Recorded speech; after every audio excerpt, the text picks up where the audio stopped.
De las innumerables menciones de promesas, tanto en el Antiguo como en el Nuevo Testamento, hay una promesa sin duda alguna que abrazará al cuerpo de Cristo. Hay una promesa que es la gran expectativa para todos aquellos que tenemos la potestad de ser llamados hijos de Dios. Hay una promesa que está mencionada en el Nuevo Testamento y también tiene reflejos en el Antiguo. Una promesa que ha sido revelada por Dios, iluminada por el Espíritu Santo y recibida por aquellos que apuntaron, por supuesto, las palabras en este sagrado libro que nosotros tenemos, la Biblia. Esta promesa, hermanos, está a punto de acontecer.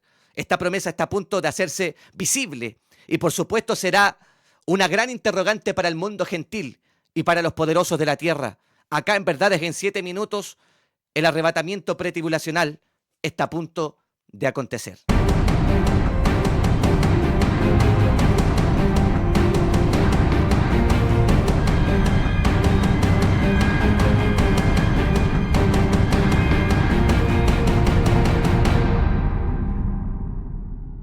Queridos hermanos y amigos, que el Señor les bendiga. Un abrazo grande y cariñoso para cada uno de ustedes. La paz del Señor, de este su servidor, el hermano Andrés Gutiérrez, acá en nuestro espacio Verdades en 7 minutos. En esta oportunidad, nuestro deseo e intención es poder, por supuesto, analizar, observar y defender lo que nosotros conocemos, lo que es el arrebatamiento de la iglesia. Dentro de los conceptos escatológicos, por supuesto, todos entendemos que hay situaciones que acontecerán o que tal vez ya están aconteciendo al observar lo que precederá al arrebatamiento de la iglesia. Para eso quiero que usted, por supuesto, me acompañe a la Biblia, a las Escrituras. Usted me acompañe, por supuesto, al Sagrado Libro, que es una revelación divina, y toda la Escritura, como dice el apóstol Pablo a Timoteo, es inspirada por Dios. Las menciones del apóstol Pablo a el joven ministro ubicado en la localidad de Creta, escribe en el capítulo 2 y verso 13, o la epístola del apóstol Pablo a Tito en el capítulo 2, verso 13, anuncia: aguardando la esperanza bienaventurada y la manifestación gloriosa de nuestro gran Dios y Salvador Jesucristo. Lo interesante de este contexto, lo interesante de esta cita bíblica, es que por supuesto Pablo objeta dos situaciones que en la escatología bíblica para nosotros son fundamentales. Pablo anuncia en estos contextos que hemos leído que existe una esperanza bienaventurada, y además de eso aplica que hay una manifestación gloriosa. Primero que cualquier cosa, debo asumir y por supuesto dejar claro que el arrebatamiento de la iglesia no es lo mismo que la segunda venida de Cristo. Cuando la escatología menciona, muestra y aplica en sus conceptos amplios los asuntos de la segunda venida, nos hace por supuesto requerir los dos aspectos de ella. Cuando hablamos de la segunda venida de Cristo, hablamos de dos menciones, o algunos teólogos y escatólogos lo llaman las dos fases de la segunda venida. La primera fase es la que a nosotros en esta ocasión nos interesa analizar, lo que nosotros conocemos como el arrebatamiento de la iglesia. Pero ¿qué es el arrebatamiento pretribulacional? En los conceptos de las escuelas de interpretación existen algunos principios bíblicos que algunos han absorbido con el pasar de los años y han sido postuladas a través de la era y a través de los años de la iglesia. Dentro de estos conceptos bíblicos encontraremos al menos 3 o 4 que nos ayudarán, hermanos, a observar las perspectivas que tienen relación con esta promesa que nosotros llamamos esperanza bienaventurada. Existen al menos 4 escuelas de interpretación. Está la escuela post-tribulacional, la escuela medo-tribulacional, la escuela que expresa un arrebatamiento parcial, y también está, por supuesto, lo que cree la hora final, Verdades en 7 minutos y un servidor, la escuela pretribulacional. Para esto hay que hacer mención de algunas cosas muy importantes que usted debe comprender y que también debe considerar para entender cuándo y dónde serán los sucesos escatológicos mencionados en las Sagradas Escrituras. Pero ¿por qué es tan importante hacer una mención de esto? Enfoques y diferencias entre el arrebatamiento de la iglesia y la segunda venida de Cristo. Porque por supuesto las otras perspectivas mencionadas tienen un enfoque muy distinto en lo que tiene relación con la escatología bíblica y el cumplimiento profético literal de las menciones que tienen relación con la profecía.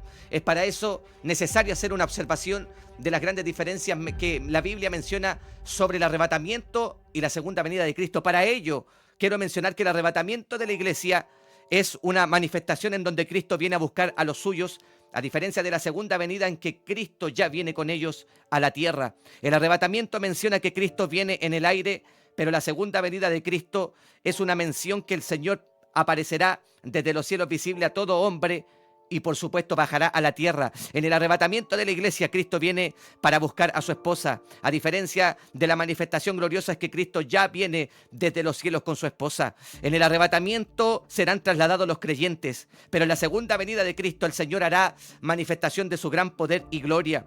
En el arrebatamiento de la iglesia el Señor traerá, aleluya, de la tierra hacia el cielo a los suyos y lo verán.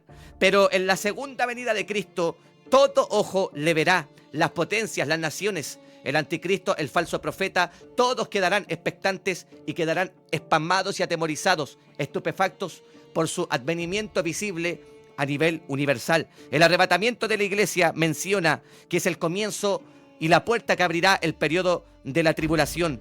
Pero la segunda venida de Cristo es la entrada a lo que nosotros conocemos como el reino del milenio. Y no solamente eso, sino que el arrebatamiento de la iglesia tiene un enfoque, y ese enfoque es el Señor y su pueblo, la iglesia. Pero la manifestación gloriosa tiene otro enfoque muy distinto, es Israel y el reino. Y una punzada muy importante a destacar es que en el arrebatamiento de la iglesia el mundo estará bajo los poderes del engaño.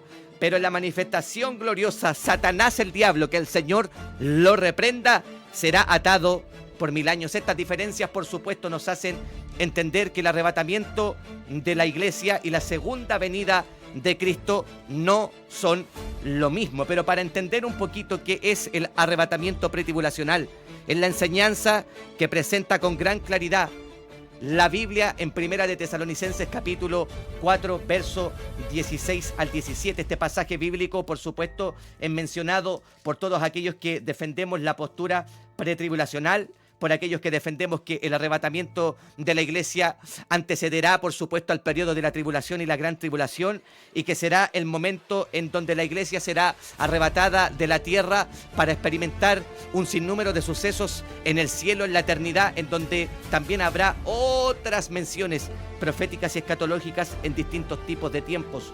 La Biblia menciona en Primera de Tesalonicenses capítulo 4, verso 16 en adelante. Escuche bien, por favor, porque estos pasajes bíblicos para nosotros son esperanza, son vida, son de verdad una fuente inagotable de fuerza para perseverar en la fe, porque el Señor mismo, con voz de mando, con voz de arcángel y con trompeta de Dios, descenderá del cielo, y los muertos en Cristo resucitarán primero. Fíjese que Pablo está diciendo: luego nosotros, los que vivimos, los que hayamos quedado, seremos arrebatados juntamente con ellos en las nubes para recibir al Señor en el aire, y estaremos siempre con el Señor. Por tanto, alentaos los unos a los otros con estas palabras. A veces el Nuevo Testamento emplea el término arpazo con el sentido de saquear, llevarse o arrebatar, como lo enseña Mateo 12:29 y Juan 10:12. También puede tener el sentido de llevarse a la fuerza, como enseña Hechos capítulo 23, verso 10. Pero sin embargo, para nuestro propósito hay un tercer uso significativo. Este uso es el del Espíritu llevándose a alguien a otro lugar. La Biblia menciona en diferentes partes de las Escrituras, no solamente del Nuevo Testamento, sino que también del Antiguo, menciones de cómo el Espíritu Santo quitó a personas del escenario de la tierra y los trasladó o los llevó al cielo. Por ejemplo, solo para mencionar en estos breves minutos, uno de ellos es Enoc, que la Biblia menciona en Génesis capítulo 5, gloria al Señor, que Enoc caminó con Dios, pero fue traspuesto. Ese término traspuesto refiere arrebatado, quitado, sacado del escenario de la tierra, llevado, desaparecido. Ese término, esa mención, esa tipografía, por supuesto, alude al rapto. La iglesia cristiana pentecostal, que cree fielmente en la revelación de las Escrituras, anuncia con todo su corazón que el arrebatamiento de la iglesia es la más grande de las promesas para el pueblo cristiano. Por eso Pablo hace mención en las Escrituras, en el verso que habíamos tomado para enseñar, para mencionar y para darle forma a esta breve enseñanza, que es la esperanza bienaventurada y la manifestación gloriosa de nuestro gran Dios y Salvador Jesucristo. Pero para darle un énfasis mucho más técnico y mucho más, hermano, profundo a esto, es que también hay términos que se emplean en el Nuevo Testamento para referirse al arrebatamiento. Escuche bien, por favor. Uno de ellos es arpazo, que quiere referir a arrebatar o tomar por la fuerza. Por eso Pablo escribe en 1 Tesalonicenses 4:17 de esta forma: luego nosotros, los que vivimos, los que hayamos quedado, seremos arrebatados juntamente con ellos en las nubes para recibir al Señor en el aire, y así estaremos siempre con Dios. Además de eso, existe un término, episunagogé, Escuche bien, este término episynagogé significa reunión, asamblea. Pero con respecto a la venida de nuestro Señor Jesucristo y a nuestra reunión con Él, escuche bien, os rogamos, hermanos, fíjese que Pablo está diciendo que habrá una reunión con Él. Esa reunión es lógicamente el anuncio de que nos encontraremos en algún momento, en algún espacio de tiempo, en algún momento del cronograma escatológico nos encontraremos con Él en la eternidad, en el cielo, para así cumplir otras grandes promesas y continuar con el cronograma escatológico para el pueblo de Dios. Pero no solo eso, sino que existe el término ayasó, que significa cambiar o transformar. Y Pablo, en 1 Corintios 15, 51 y 52, dice: aquí os digo un misterio. No todos dormiremos, pero todos seremos transformados en un momento, en un abrir y cerrar de ojos, a la final trompeta. Porque se tocará la trompeta y los muertos serán resucitados incorruptibles y nosotros seremos transformados.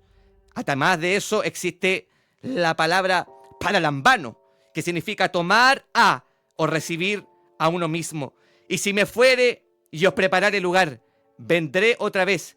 Y fíjese que Jesús dice: y os tomaré a mí mismo, para que donde yo estoy, vosotros también estéis. Paralambano, extraordinario término, tomar a o recibir a uno mismo, como lo asume Juan 14, verso 3. Hermanos y amigos, el arrebatamiento de la iglesia es una promesa inquebrantable. Es una promesa, hermanos, que no podemos dudar, porque uno de los principios de interpretación que se utilizan en el pretribulacionismo es observar y comprender que hubieron cantidades de profecías que se cumplieron de manera literal. Y de esta misma manera se cumplirán las que están determinadas para el mañana. Las profecías acerca del tema de la primera venida de Cristo tuvieron un cumplimiento literal. Los autores del Nuevo Testamento se complacen en citar las predicciones del Antiguo Testamento y los sucesos que son su fiel cumplimiento. Por ejemplo, su nacimiento virginal, escrito por Mateo capítulo 1, verso 18 al 25, lo cita y lo profetizó Isaías en el capítulo 7, verso 14. Su nacimiento en Belén, prescrito por Mateo en el capítulo 2, versos 5 y 6, profetizado por el profeta Miqueas en el capítulo 5, verso 1. Su peregrinación por el territorio de Zabulón y de Neftalí lo anota Mateo en el capítulo 4, verso 13 al 16. Y también lo cita de manera profética Isaías capítulo 8, verso 23. Su entrada en Jerusalén en los lomos de un asno lo está describiendo Mateo en el capítulo 21, verso 2 y 7, pero ya lo había citado, profetizado, gloria al Señor, Zacarías en el capítulo 9, verso 9. El repartimiento de sus vestidos lo escribe Mateo 27, verso 35, y lo cita el salmista en el capítulo 22, verso 18. La incredulidad acerca de él en Juan 12, 37 al 41 está apuntada, pero fue citada por nada más y nada menos que el profeta evangelista Isaías en el capítulo 6, verso 10 y 53, 1. Su muerte está escrita en Hechos, capítulo 8, verso 32 al 33, y también Isaías lo observa en el capítulo 53, versos 7 y 8 de manera profética. Su resurrección, apuntada por Lucas, el médico amado, en Hechos 2, 24 al 32, lo recuerda de manera profética Salmos capítulo 16, versos 7 y 10, y su ascensión también en las plumas y en las letras de Lucas en Hechos 2, 33, 35, lo cita el maravilloso Salmo 110, verso 1. Esto asume y alude que el arrebatamiento, así como fueron cumplidas cantidades de profecías predichas y de manera literal se cumplieron en la historia, también el arrebatamiento y todo lo que viene en el cronograma escatológico se cumplirá. Hermano y amigos, siervo, sierva del Señor, no suelte por nada su esperanza, no suelte por nada su pasión, su fe y su certeza de que el Señor Jesucristo descenderá de los cielos a buscar a su pueblo. Acá en verdad es que en 7 minutos el arrebatamiento pretribulacional está a punto de cumplirse. Que la paz del Señor les bendiga, como enseña Pablo a la iglesia en Corinto: Maranata, el Señor Jesucristo viene.